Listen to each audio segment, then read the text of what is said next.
আচ্ছা বলুন তো সারা পৃথিবীতে সবচেয়ে বেশি ব্যবহৃত রাইফেল কোনটি? কি পারছেন না তাই তো? কেজিএফ 2 সিনেমায় রকি ভাই দুবাই থেকে কি রাইফেল নিয়ে এসেছিল মনে আছে?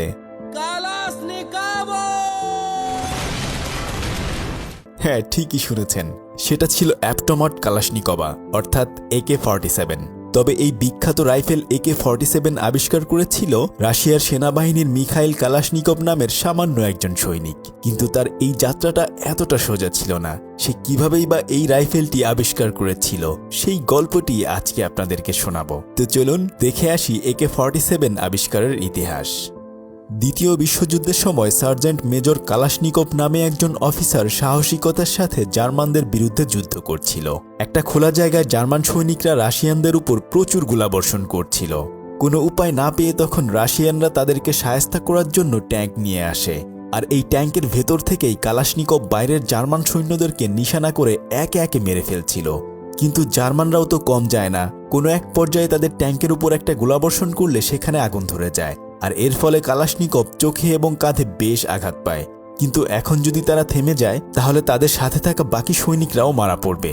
তখন সে এবং তার সাথে আরেকজন অফিসার দুজন মিলে খুব সাহসিকতার সাথে সামনের দিকে এগিয়ে যায় এবং এক এক করে জার্মানদেরকে নাস্তানাবুদ করে ফেলে। কিন্তু সে অনেক বেশি আঘাত পাওয়ার ফলে অসুস্থ হয়ে যায় এবং এরপর তাদেরকে হসপিটালে নিয়ে আসা হয়। যখন তার হুঁশ ফিরে আসে সে দেখে যে তার মতো আরও অনেক সৈন্যরা আহত হয়ে এখানে পড়ে রয়েছে। তবে কয়েকদিন ট্রিটমেন্টের পরে সে সুস্থ হয়ে যায়, কিন্তু এখন তার শারীরিক অবস্থা অতটা ভালো ছিল না যে সে আবার যুদ্ধে যাবে। তাই তাকে কয়েকদিনের বিশ্রামের জন্য ছুটি দিয়ে দেওয়া হয়। বেচারা মন খারাপ করে আরও কয়েকজন অফিসারের সাথে একটা গাড়িতে করে তার নিজের বাড়ির উদ্দেশ্যে রওনা দেয়। কিন্তু কিছু দূর যাওয়ার পরে রাস্তার মধ্যে তাদের গাড়িটা কাদার ভেতরে আটকে যায়। তারা তখন অনেক চেষ্টা করেও গাড়িটা আর সামনের দিকে নিয়ে আগাতে পারে না। যখন তারা সবাই মিলে গাড়ি ধাক্কা দিচ্ছিল, আর ঠিক তখনই তারা একটু দূরেই দেখতে পায় যে বনের ওখানে ধোঁয়া উঠছে। এটা দেখেই একজন অফিসারের সন্দেহ হয়ে যায়। ওই অফিসার কালাশনিকভকে নিয়ে সেটা দেখার জন্য সামনের দিকে আগাতে থাকে। কিছুক্ষণ পরে তারা ওখানে একটা ট্যাঙ্কার দেখতে পায়, আর তখন ওই অফিসার কালাশনিকভের হাতে ছোট্ট একটা পিস্তল ধরিয়ে দিয়ে সামনের ঘরের কাছে যায়। আর ঠিক তখনই তার ভেতর থেকে দুজন জার্মান সৈনিক বের হয়ে আসে। এটা দেখতে পেয়ে অফিসার একজন জার্মান সৈনিককে মেরে ফেলে, কিন্তু কিছুক্ষণ পরে আরেকজন এসে ওই অফিসারকে গুলি করে দেয়। তখন অফিসার বারবার গুলি করতে গেলেও তার বন্দুক থেকে আসলে কোনো গুলি বের হচ্ছিল না। আসলে তখন তার রাইফেলটি জ্যাম হয়ে গিয়েছিল। এটা দেখে কালাশনিকভ তার ছোট্ট পিস্তলটি দিয়ে ওই জার্মান সৈনিককে মেরে ফেলে, কিন্তু এর ফলে ওই অফিসার অনেক বেশি আহত হয়ে গিয়েছে। কালাশনিকভ তখন ওই অফিসারকে নিয়ে গাড়িতে করে আসার সময় সেই পিস্তলটি নিয়ে দেখতে থাকে যে আসলে কেন এটা তখন চলেনি। সে পিস্তলটা ভালো করে খুলে দেখতে পায় যে পিস্তলের ম্যাগাজিনে পানি জমে যাওয়ার কারণে সেখান থেকে সময় মতো গুলি বের হয়নি। যাই হোক, এরপর তারা তাদের গাড়ির কাছে এসে আরও কয়েকজন আহত সৈনিককে নিয়ে রেল স্টেশনে চলে আসে। এখান থেকে ট্রেনে করে কালাশনিকভ তার গ্রামে চলে যাবে। সে বাকি সমস্ত যাত্রীদের সাথে নিজেও ট্রেনে উঠে পড়ে। আসলে এই যুদ্ধে যারা আহত হয়েছে তারা সবাই এই ট্রেনে করে বাড়ি ফিরে যাচ্ছিল। ট্রেনের ভেতরে কথা বলতে বলতে আরও কয়েকজন অফিসারের সাথে কালাশনিকভের পরিচয় হয়। কথায় কথায় কালাশনিকভ ওই অফিসারকে বলতে থাকে, আসলে আমার ছোটবেলা থেকেই অটোমেটিক রাইফেল বানানোর অনেক বেশি শখ ছিল। তখন ওই অফিসার তার পিস্তলের এই মডেল দেখে বলতে থাকে যে যদি তুমি এটা বানাতে পারো তাহলে তো আমাদের জন্য খুবই ভালো হয়। আর তাছাড়া ছোটবেলা থেকেই কালাশনিকভের এমন একটা অটোমেটিক পিস্তল বানানোর ইচ্ছে ছিল। যাই হোক, ট্রেনে করে যাওয়ার সময় বাড়িতে না গিয়ে যেখানে আর্মিদের পিস্তল বানানোর কারখানা রয়েছে কালাশনিকভ সেখানে নেমে যায়। সে তখন মনে মনে তার মাকে বলতে থাকে তাকে ক্ষমা করে দেওয়ার জন্য, কেননা সে চাইলে এখন বাড়ি ফিরে যেতে পারত। কিন্তু সে তার স্বপ্ন পূরণ করার জন্য সেই পিস্তল তৈরির কারখানায় পাবেল অ্যান্ড্রিভিস নামে একজন অফিসারকে খুঁজতে থাকে। কালাশনিকভ তার কাছে গিয়ে বলতে থাকে যে জার্মানিদের কাছে অনেক আধুনিক অস্ত্রশস্ত্র রয়েছে, কিন্তু আমাদের কাছে সেটা নেই। তাই আপনি যদি আমাকে সাহায্য করতেন তাহলে আমি একটা অটোমেটিক পিস্তল তৈরি করতে পারতাম। তখন ওই লোকটি তাকে কোনো ধরনের সাহায্য না করে আরও উল্টো বলতে থাকে যে তুমি তো কালাশনিকভ তাই না, যে আগেও একটা পিস্তল তৈরি করেছিলে, কিন্তু সেটা ভালো মতো কাজ করেনি। তোমার জন্যই আমাকে পূর্বে অনেক কথা শুনতে হয়েছিল। এই কথা বলে অপমান করে তাকে ওখান থেকে তাড়িয়ে দেয়। বেচারা মন খারাপ করে কারখানার বাইরে এসে বসে থাকে। কিছুক্ষণ পরে সে অন্যান্য সৈনিকদের কাছ থেকে জানতে পারে যে আজকে এখানে অনেক বড় একজন লেফটেন্যান্ট কর্নেল অফিসার আসবে। তাই যখন ওই অফিসার ট্রেন থেকে নামে কালাশনিকভ দৌড়ে তার কাছে গিয়ে বলতে থাকে, আমি বেশ কয়েক বছর ধরে রাশিয়ান সেনাবাহিনীতে চাকরি করছি, তবে গত কয়েকদিন আগে আমি ট্যাঙ্ক চালানোর সময় আহত হয়ে যাই। এখন ছুটিতে আছি, তবে জার্মান সৈনিকদের কাছে অনেক আধুনিক অস্ত্রশস্ত্র রয়েছে। যদি কখনো আমরা সামনাসামনি বন্দুকযুদ্ধে অংশগ্রহণ করি, তার জন্য আমাদের অনেক ভালো অস্ত্রের প্রয়োজন। যদি আপনি আমাকে অনুমতি দেন তাহলে আমি অটোমেটিক একটা পিস্তল বানাতে পারবো। অফিসার তার সমস্ত কিছু শুনে তাকে অনুমতি দিয়ে দেয়। এরপর সে ওই চিঠিটা এনে অফিসার পাভেল অ্যান্ড্রিভিসকে দেখায়।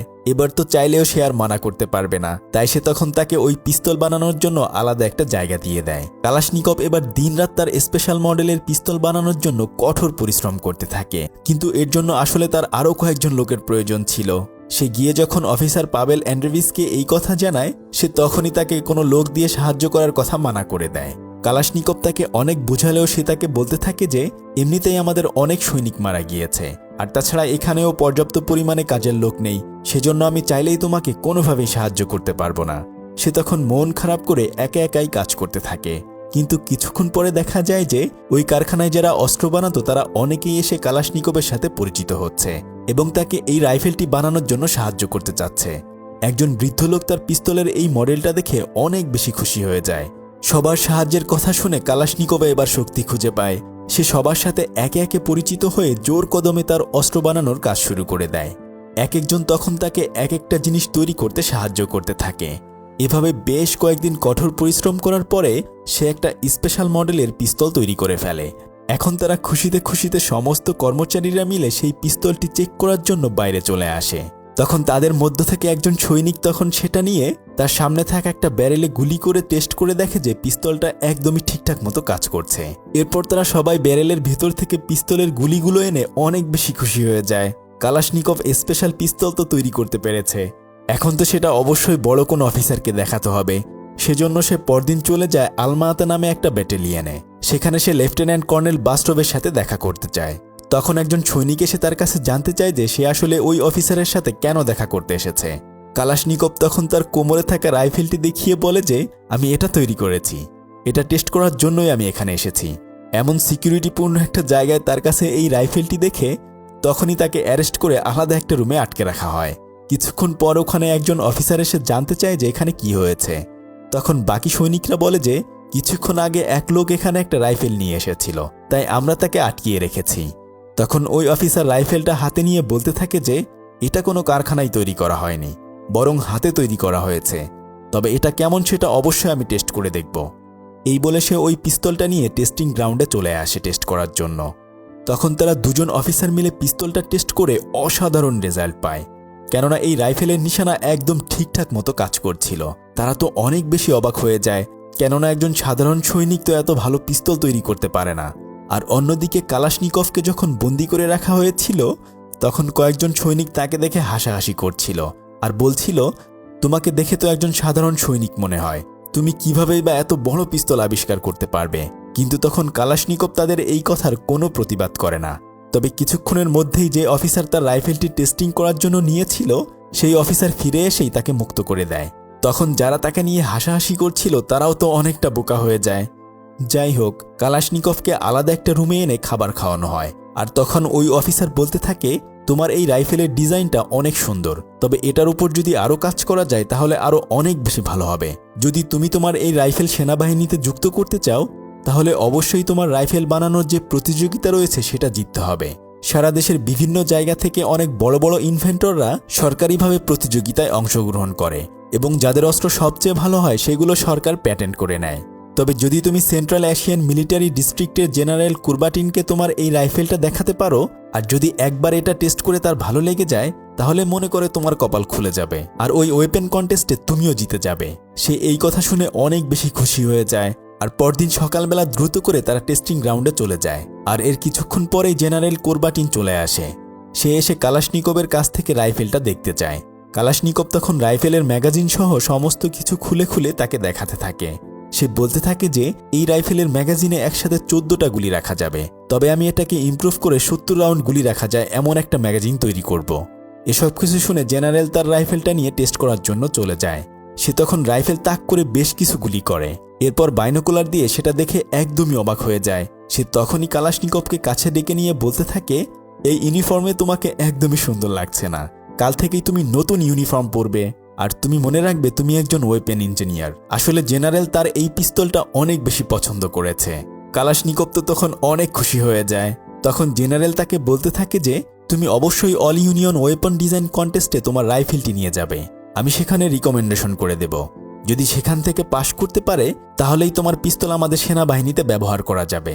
এই কথা শুনে সে আগের অফিসারকে জড়িয়ে ধরে, আর এই খুশিতে তারা রাতের বেলা সবাই মিলে একটা পার্টি করে। আর এর পরদিন কালাশনিকভ নতুন ইউনিফর্ম পরে সেই কন্টেস্টে অংশগ্রহণ করার জন্য চলে যায়। সে ওখান থেকে সোজা রাশিয়ার রাজধানী মস্কোতে চলে আসে। এত বড় শহরে সে জীবনের এই প্রথমবার এসেছে। এরপর সে একটা গাড়িতে করে ক্যাম্পের উদ্দেশ্যে রওনা দেয়। গাড়ির ভেতরেই তার সাথে আরেকজন অফিসারের পরিচয় হয়। আসলে উনিও এখানে এই কন্টেস্টে অংশগ্রহণ করার জন্য এসেছে। তো উনি কালাশনিকভের কাছ থেকে রাইফেলটা নিয়ে বলতে থাকে এটার ওজন একটু বেশি। তখন কালাশনিকভ বলে দেখি সামনে এটাকে আমি আরও ইমপ্রুভমেন্ট করে নিয়ে আসব। যাই হোক, এরপর সে সোজা গিয়ে আরেকজন অফিসারের সাথে দেখা করে। সেই অফিসার তখন অন্য একজন কর্নেলকে কালাশনিকভের দায়িত্ব দেয়। সে কালাশনিকভকে নিয়ে তার জন্য একটা আলাদা ঘর দেখিয়ে দেয় এবং প্রত্যেকটা জায়গায় একটু একটু করে চিনিয়ে দেয়। তখন ওই অফিসার কালাশনিকভকে বলতে থাকে যে আমরা মিলিটারিতে এখন যেসব অস্ত্র ব্যবহার করি সেই সব অস্ত্রের ইনভেন্টররাও আরও নতুন নতুন অস্ত্রের ডিজাইন নিয়ে এসেছে। তখন কালাশনিকভ বলে তাদের সাথেও কি আমাকে কম্পিটিশন করতে হবে? তখন ওই অফিসার বলে যে যদি তুমি তোমার এই রাইফেলটা সেনাবাহিনীতে ব্যবহার করাতে চাও তাহলে অবশ্যই তাদের সাথে কম্পিটিশন করে তোমাকেও জিততে হবে। কিন্তু কালাশনিকভ ছিল গ্রামের ছেলে, সে তো খুব ভালো পড়াশোনাও বেশি একটা করতে পারেনি, তাই সে তার রাইফেলের কোনো ধরনের ভালো ডিজাইনও আঁকতে পারেনি। তবে এরপর সে যখন খাবার খেতে যায় তখন একজন মেয়ে অফিসার এসে কালাশনিকভকে বলে যে আমার কাজ শেষ হবে রাত 8টায়, আর তখন আমি তোমার রাইফেলের ডিজাইন নিয়ে তোমাকে কাজ করে দিতে পারবো। কালাশনিকভ তো তাকে দেখে একটু একটু ভালোবেসে ফেলেছে। সে এরপর তার বন্দুকের ডিজাইন করতে সাহায্য করে, আর পরদিন টেস্টিং গ্রাউন্ডে নিয়ে যাওয়া হয় তার বন্দুকটা পরীক্ষা করার জন্য। তবে সেখানে পরীক্ষা করে দেখা যায় যে তার বন্দুকে বেশ কিছু সমস্যা রয়েছে। ওখান থেকে ফিরে এসে দিনরাত পরিশ্রম করে সে সেগুলো ঠিক করতে চেষ্টা করে। আর এরই মধ্যে মেয়েটিও কালাশনিকভকে একটু একটু পছন্দ করতে থাকে। তবে পরদিন টেস্টিং গ্রাউন্ডে গিয়ে তার বন্দুক টেস্ট করার পরে তার বন্দুকে আরও নানাবিধ সমস্যা ধরা পড়ে, যার ফলে সে ওই প্রতিযোগিতা থেকে বাদ পড়ে যায়। তবে সে প্রথম এখানে যেই অফিসারের সাথে এসেছিল সেই লোকটি ওই প্রতিযোগিতায় জিতে যায়। কালাশনিকভ যখন অনেক বেশি মন খারাপ করেছিল তখন সেই অফিসার এসে তাকে বলতে থাকে যে তুমি এত মনোবল হারায়ো না, আজ না হয় কালকে তুমি অবশ্যই ভালো কিছু আবিষ্কার করতে পারবে। তুমি না হয় অন্য কোনো ধরনের ডিজাইন নিয়ে আবার কাজ করো, দেখবে একদিন না একদিন তুমি সবার মুখ উজ্জ্বল করতে পারবে। সে তখন ওখান থেকে ফিরে এসে কর্নেলের সাথে দেখা করে। কর্নেল তখন তাকে সান্ত্বনা দিতে থাকে যে তুমি এ পর্যন্ত এসেছো এটাই অনেক বড় কিছু, আর তাছাড়া তুমি এত সহজে ভেঙে কেন পড়ছো। সে তখন তাকে মোটিভেট করে আরও একজন অফিসারের কাছে পৌঁছে দেয়। সেই অফিসার তখন কালাশনিকভকে বলতে থাকে যে আর অল্প কিছুদিনের মধ্যেই মেশিনগান নিয়ে একটা প্রতিযোগিতা রয়েছে, যদি তুমি ফিরে গিয়ে নতুন মডেলের কোনো মেশিনগান আবিষ্কার করতে পারো তাহলে সেই প্রতিযোগিতায় অংশগ্রহণ করে অবশ্যই তুমি জিততে পারবে। এবার তো তাকে আবার ফিরে যেতে হবে, কিন্তু এখানে তো রেখে যেতে হবে তার পছন্দের মানুষকে। তবে কোনো উপায় না পেয়ে সে আবার আলমাতায় ফিরে আসে এবং সেই অফিসারের সাথে দেখা করে। পরদিন সকালবেলা সেই কমান্ডার জেনারেলের সাথে দেখা করে। সে অফিসারকে বলতে থাকে যে আমি ওই প্রতিযোগিতায় হেরে গিয়েছি, কিন্তু কমরেড জেনারেল ছিল খুবই ভালো মনের একজন মানুষ। সেই কালাশনিকভকে বলতে থাকে তুমি না হয় এবার হেরে গিয়েছো, তাতে কি হয়েছে, তবে তোমার ভেতর অনেক প্রতিভা রয়েছে। যদি তুমি আবার নতুন করে চেষ্টা চালিয়ে যাও দেখবে একদিন না একদিন ঠিকই তুমি সফল হতে পেরেছ। কালাশনিকভ এবার রাত দিন তার নতুন মডেলের পিস্তল নিয়ে পরিশ্রম করতে থাকে, এমনকি সে রাতের বেলা না ঘুমিয়ে সব সময় ওটা নিয়েই চিন্তা করতে থাকে। তবে বাকি অফিসাররাও তখন কালাশনিকভকে তার এই নতুন মডেলের পিস্তল বানাতে সাহায্য করতে থাকে। অল্প কিছুদিনের মধ্যেই সে আরও একটা নতুন মেশিন গান তৈরি করে ফেলে এবং সেটা টেস্ট করার পর দারুণ রেজাল্ট পাওয়া যায়। তবে সে তো এখন মস্কোতে রেখে আসা তার প্রিয় মানুষটাকে মিস করতে থাকে। তবে ভাগ্য ভালো যে ওখান থেকে ওই মেয়েটি তাকে একটা চিঠি দেয়। মেয়েটি চিঠিতে লিখে দেয় যে এবার তুমি অবশ্যই ভালো মডেলের একটা পিস্তল বানাতে পারবে এবং দ্রুতই আমার সাথে দেখা হবে। যাই হোক, এর কয়েকদিন পরে আরেকজন নতুন অফিসার এসে কালাশনিকভকে সেই মেশিনগান কম্পিটিশনে অংশগ্রহণ করার জন্য নিয়ে যেতে আসে। তবে কালাশনিকভ যখন ওখান দিয়ে যাচ্ছিল তখন ট্রেনের ভেতর সে দেখতে পায় যে তার বড় ভাই ভিক্টরকে এখানে বন্দি করে রাখা হয়েছে। আসলে তার ভাই হয়তো দেশের বিরুদ্ধে গিয়ে কোনো কাজ করেছিল। এরপর তারা ট্রেনে করে যাত্রা শুরু করে। অনেকটা পথ পাড়ি দিয়ে তারা বনের ভিতর দিয়ে তার মেশিনগান নিয়ে যাচ্ছিল। তখন সেই অফিসার হঠাৎ করে বনের ভেতর দাঁড়িয়ে কালাশনিকভকে বলতে থাকে আমি রেল স্টেশনে শুনেছি ওই কয়েদি নাকি তোমার ভাই ছিল, তাহলে নিশ্চয়ই তুমিও জার্মানদের কোনো গুপ্তচর, তাই না? তখন সে একটা পিস্তল দিয়ে গুলি করে কালাশনিকভকে মারতে চায়, আর এরপর তাদের দুজনের মধ্যে বেশ ধস্তাধস্তি শুরু হয়ে যায়। কিন্তু কালাশনিকভের সাথে সে আর পেরে ওঠে না। কালাশনিকভ তখন তাকে পিস্তল দিয়ে গুলি না করে বরং মাফ করে দেয়। এরপর সে মস্কোতে ফিরে আসে। আসার সাথে সাথে সর্বপ্রথম সে তার গার্লফ্রেন্ডের বাড়িতে গিয়ে তার সাথে দেখা করে। এতদিন পরে দুজন দুজনকে দেখতে পেয়ে অনেক বেশি খুশি হয়ে যায়। এরপর তারা প্রথম বাইরে এসে অনেক ভালো সময় কাটায়, বৃষ্টির ভেতর ঘুরে বেড়ায়। কালাশনিকভের জীবন আরও অনেক বেশি সুন্দর হতে থাকে। পরদিন টেস্টিং গ্রাউন্ডে কালাশনিকভ মেশিন গানটি টেস্ট করার জন্য নিয়ে যায় এবং সেটা খুব ভালোভাবেই পারফর্ম করছিল। তবে ওখানে তো আরও অনেক কম্পিটিটররা এসেছে এই প্রতিযোগিতায় অংশগ্রহণ করার জন্য। তবে এই প্রতিযোগিতার রেজাল্ট আগামীকাল জানা যাবে। পরদিন সকালবেলা একজন অফিসার এসে কালাশনিকভকে বলতে থাকে যে, তোমরা যারা এখানে অনেক ভারী ওজনের মেশিন গান নিয়ে এসেছো তাদের সবার মেশিন গান বাদ দেওয়া হয়েছে। আর এই তালিকায় কালাশনিকভের মেশিন গানটাও বাদ দিয়ে দেওয়া হয়। সে তো অনেক বেশি ভেঙে পড়ে। দুইবার সে ফেল হয়ে গেছে। তাই সে আর চায় না এগুলো নিয়ে কাজ করতে, বরং সে আগে যে ট্যাঙ্কে কাজ করতো সেখানেই ফিরে যেতে চায়। কিন্তু সে তো অসুস্থ ছিল, তাই সে ডাক্তারের কাছে চেক আপ করানোর জন্য যায়। তখন ডাক্তার বলে দেয় যে এখনো তুমি ভালো করে সুস্থ হওনি, সুস্থ হলেই তুমি সেই আগের চাকরিতে জয়েন করতে পারবে। এই কথা শুনে কালাশনিকভ ওখান থেকে মন খারাপ করে চলে আসে। তখন একজন অফিসার তাকে নিয়ে এসে বলতে থাকে যে, তুমি এত ভেঙে পড়ো না, তুমি দেখবা একসময় না একসময় তুমি খুব ভালো কিছু করতে পারবে। তবে সেজন্য অবশ্যই তোমার নিজের উপর বিশ্বাস রাখতে হবে। এই কথা শুনে সে রাতের বেলায় শুয়ে শুয়ে সব কিছুই ভাবতে থাকে। সে তখন চিন্তা করতে থাকে, সেদিন যদি সে ট্রেন থেকে না নেমে যেত তাহলে হয়তো আজকে তার জীবনটা অন্যরকম হতে পারত। মিছে মিছে সে তার জীবনের এতগুলো সময় এই রাইফেল বানানোর পেছনে নষ্ট করে ফেলেছে। হয়তো এখন সে তার পরিবারের সাথে অনেক বেশি ভালো থাকতো। এসব কিছু সে একা একা শুয়ে শুয়ে চিন্তা করতে থাকে। সারা রাত এপাশ ওপাশ করেও একটুও তার ঘুম আসে না। তবে এখন তো তাকে এখান থেকে চলে যেতে হবে। তাই পরদিন সকালবেলা সে ওই মেয়েটির মায়ের সাথে গিয়ে দেখা করে এবং সরাসরি সে তার মেয়েকে বিয়ে করার প্রস্তাব দেয়। আর তখন তার মা কালাশনিকভকে বলতে থাকে যে, আমার মেয়ের আগেও একটা বিয়ে হয়েছিল এবং তার একটা বাচ্চাও রয়েছে, কিন্তু কালাশনিকভ তাকে বলে যে এতে আমার কোনো সমস্যা নেই, আমি ওকে বিয়ে করতে চাই। যখন তারা এসব নিয়ে কথা বলছিল, আর ঠিক তখনই বাইরে সমস্ত সৈন্যরা বিজয় উল্লাস করতে থাকে, কেননা দ্বিতীয় বিশ্বযুদ্ধে সোভিয়েত ইউনিয়ন তথা রাশিয়া জিতে গিয়েছে। এখন তো যুদ্ধ বন্ধ হয়ে গেছে, তাই হয়তো আর কোনো ধরনের রাইফেলেরও প্রয়োজন হবে না। যাই হোক, কয়েকদিন ওখানে থেকে তার স্ত্রীকে রেখে আবার আলমাতায় ফিরে আসে। সে তখন একজন অফিসারের সাথে দেখা করে তাকে বলতে থাকে যে, এতদিন আমি এই রাইফেল বানাতে যত কষ্ট করেছি সবকিছুই কি বৃথা চলে যাবে? তখন ওই অফিসার তাকে একটা টেলিগ্রাম দেখিয়ে বলে যে, আরে তুমি ভয় পেও না, তুমি ভেবেছ হয়তো যুদ্ধ শেষ হয়ে গেছে, এর মানে আমাদের অস্ত্র তৈরি করা বন্ধ হয়ে যাবে। অবশ্যই সেটা হবে না, বরং তুমি এবার আরো পুরো নতুন উদ্যমে অস্ত্র বানাতে শুরু করো। এই কথা শুনে কালাশনিকভ এবার নতুন ডিজাইনের একটা পিস্তল বানাতে চেষ্টা করতে থাকে। সে দিনরাত কঠোর পরিশ্রম করতে থাকে। আর এর কয়েকদিন পরেই প্রথম যখন কালাশনিকভ কম্পিটিশনে গিয়েছিল, যে অফিসার ওই কম্পিটিশনে জিতেছিল সেই কালাশনিকভের কারখানায় চলে আসে তার সাথে দেখা করার জন্য। সে এবার কালাশনিকভের ডিজাইন দেখে বুঝে ফেলে যে এই রাইফেলটা এত ভালো হবে যে যার কাছে আর অন্য কোনো রাইফেল টিকতেই পারবে না। যাই হোক, এরপর সে বেশ কয়েকদিন পরিশ্রম করে নতুন ডিজাইনের একটা রাইফেল তৈরি করে ফেলে। এখন সে ওই রাইফেলটি নিয়ে আবার মস্কোতে ফিরে আসে। কিন্তু সে আসে জানতে পারে যে এবার সে যাদের সাথে কম্পিটিশনে অংশগ্রহণ করবে তারা অনেক বড় বড় অফিসার ছিল এবং যাদের পিস্তল ইতোমধ্যে রাশিয়ার সেনাবাহিনীতে রয়েছে। সেজন্য সে একটু ভয় পেয়ে যায়। কিন্তু তার স্ত্রী তখন তাকে বলতে থাকে যে, তুমি শুধু শুধু ভয় পাচ্ছ, দেখিও এবার অবশ্যই তুমি এই কম্পিটিশনে জিততে পারবে। কালাশনিকভের সাথে তখন আরেকজন অফিসারের দেখা হয়ে যায়। সেও আসলে এই কম্পিটিশনে অংশগ্রহণ করার জন্য এসেছে। আর তারা দুজন মিলেই রাইফেলটা সমস্ত কিছু এক এক করে বানাতে থাকে, কেননা এখান থেকে এটা একদম পারফেক্টলি তৈরি করে টেস্টিংয়ের জন্য নিয়ে যাওয়া হবে। এবার সে একদম সিম্পলভাবে সুন্দর একটা রাইফেল তৈরি করেছে। কয়েকদিন পরিশ্রম করার পরেই সে ফাইনালি তার নতুন ডিজাইনের পিস্তলটি তৈরি করতে সক্ষম হয়। তবে এখন তো টেস্টিংয়ের পালা, কিন্তু চাইলেই তো আর পিস্তল টেস্ট করা যাবে না। সেজন্য তাকে আরও দুদিন অপেক্ষা করতে হবে, কেননা এই 2 দিন জেনারেলের পিস্তলটি টেস্ট করা হবে। কিন্তু কালাশনিকভের আসলে দেরি সহ্য হচ্ছিল না। সে তখন টেস্টিং হলে গেলে তাকে ওখান থেকে বের করে দেয়। সে এসে তখন একজন অফিসারের সাথে দেখা করে বলে যে, আমি আমার পিস্তলটা আজকেই পরীক্ষা করতে চাই। কিন্তু সেই অফিসার বলে যে সেজন্য তোমাকে অবশ্যই 2 দিন অপেক্ষা করতে হবে, কেননা বড় অফিসারের পিস্তল রেখে তো আমরা তোমার পিস্তল টেস্ট করতে পারি না। তবে কালাশনিকভের আর তর সহ্য হচ্ছিল না, তাই সে গ্রাউন্ডের বাইরে এসে একটা বেরেলের ভেতর কিছু বালি দিয়ে চক দিয়ে একটা নিশানা বানিয়ে পিস্তল নিয়ে টেস্ট করতে থাকে। একের পর এক গুলি করে সে চেক করে দেখে যে তার পিস্তলটা আসলে ঠিকঠাক মতো কাজ করছে। কিন্তু বাইরে এরকম গুলির আওয়াজ শুনে কিছুক্ষণ পরেই কয়েকজন সৈনিক এসে তাকে গ্রেফতার করে নিয়ে যায়। কিন্তু সে অনেক বেশি খুশি ছিল, কেননা তার রাইফেলটি একদম ঠিকঠাক টার্গেট মতো কাজ করেছে। যাই হোক, যেহেতু জেনারেলের পিস্তলের টেস্টিং চলছিল, সে তখন তাকে ডেকে নিয়ে আসে এবং তার কাছ থেকে তার নতুন মডেলের পিস্তলটি দেখতে চায়। কিন্তু কালাশনিকভ তাকে সেটা দেখাতে চায় না, কেননা টেস্টিংয়ের আগে একজন ওয়েপন ইঞ্জিনিয়ার আর একজন ওয়েপন ইঞ্জিনিয়ারকে তার অস্ত্র দেখায় না।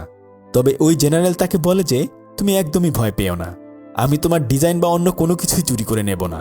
কালাশনিকভ এবার তাকে সেই নতুন মডেলের রাইফেলটা দেখায়।